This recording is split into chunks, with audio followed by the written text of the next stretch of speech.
Hello, everyone, and welcome to this audio podcast.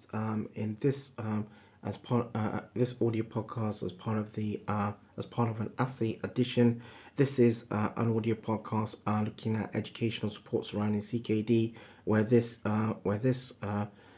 works or where this audio podcast looks at works from peer reviewed works from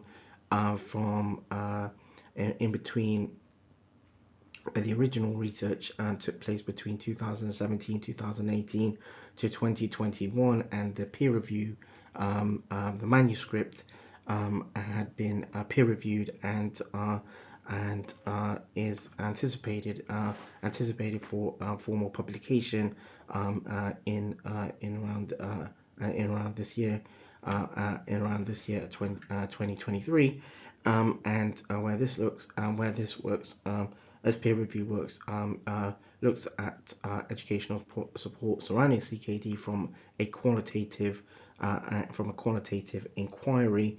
The peer review works the peer the sorry the overview the overview the overview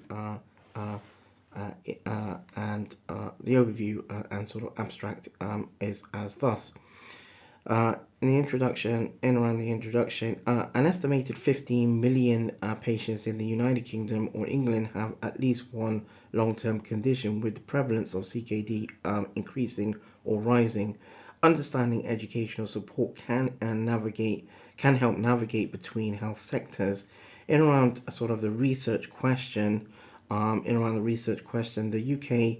this UK investigational study sought to understand educational support surrounding chronic kidney disease in around the ethics. So this works as is the case with any original sort of research that had been highlighted in this series. I had gone through an ethics application process, and so this works. There was the research was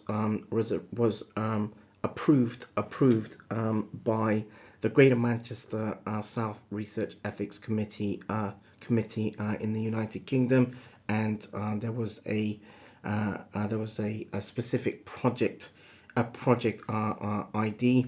And in around the methodology, this research utilized a qualitative methodology and an inductive content analysis approach, which was particularly effective in linking theory and or framework, and in around sort of patient and public involvement, or PPI. Two workshops took place in May and June 2019, wherein topic tagging activities were co-developed between the Renal Patient Support Group, the RPSG, and the Kidney Disease and Renal Support Group, or KDARS, for kids' social media platforms. And in around sort of the sampling and recruitment, 19 participants between 4 cohorts that included 6 general practitioners or GPs, 4 healthcare scientists, 3 nephrologists or clinicians, and 6 CKD patients were recruited and participated in one-to-one telephone interviews.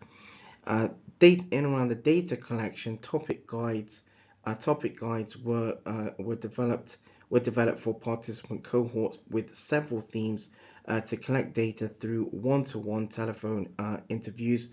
And in around the analyses, software was utilized and provided opportunity to code and glean insights to develop overall conclusions around this works. In around the results, 9